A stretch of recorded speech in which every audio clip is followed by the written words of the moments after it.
Jacqueline Powers with Miami Pop Media, and I'm here at the Coral Gables Museum with Christine Rupp, who is the director. So tell me about this amazing museum, which I have to say I didn't know even existed. The Coral Gables Museum is just opened a little over a year now. We're based on architecture, urban design and planning, sustainable development and preservation, both environmental and architectural. We're a bit of a hybrid museum. We're not an art museum, we're not a history museum, but because we're called the Coral Gables Museum, we thought it would be great to focus on those aspects of Coral Gables that set it apart from other communities. Hence our mission, architecture and design. We're a private nonprofit. We do a lot of creative programming to engage the public to come in and see what we're about. Now, we're also in a unique building. Can you tell me about this space? Sure. The museum actually served as the city's first police and fire station. It was a one-stop shop before Coral Gables services were then taken over by the county. So it was the courthouse, it was the jail, it was the police station, and the fire station. You're doing all these amazing exhibitions, and right now I think we're standing in such a fascinating one. So can you explain Italy in Motion? Sure, absolutely.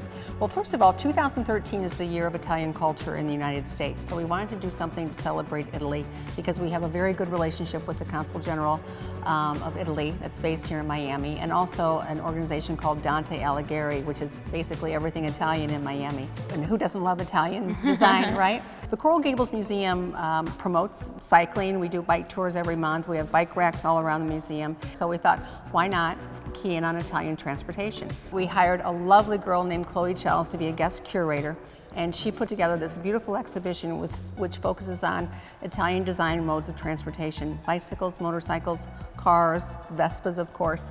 And then she integrated these beautiful, iconic images of Italy. Let's start with the bicycles. So are these historic bicycles? Some of the bicycles are vintage.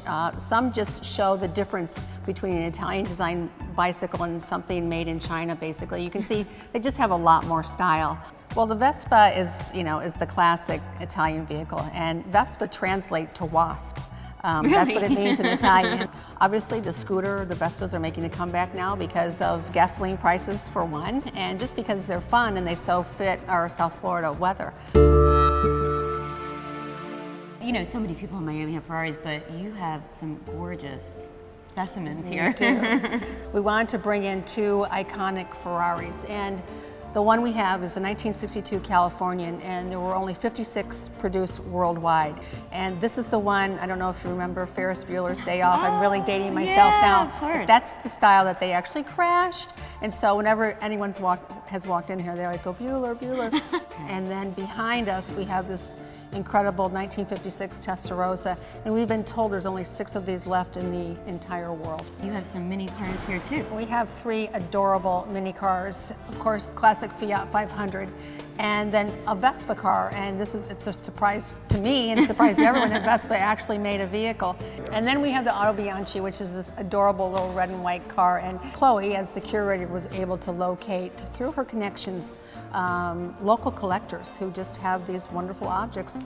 So. Now, what other sort of activities are around this exhibition? We're doing Italian wine tastings. We have lectures based on Italian design. We have a bicycle tour called Little Italy in Coral Gables, because there are a lot of Italian-themed objects and places in the city and venues. Pininfarina has an office in Miami, and we connected with them. And so the local president of Pininfarina is going to be doing a presentation based on Pininfarina and their history. Great. So we have a lot of great things. So it's coming more out. than just the exhibition. There's Absolutely. continuing sort of cultural activities. Absolutely. As a museum of a whole, what do you hope that visitors will take away? They'll take away that we're not your ordinary museum. Our whole point is to engage the community and give them a takeaway that when they left here, 1, they learned something, 2, they had a great time, 3, they'll tell their friends that the Coral Gables Museum is just not your ordinary museum. Great. Well, thank you so much. Okay, thank you.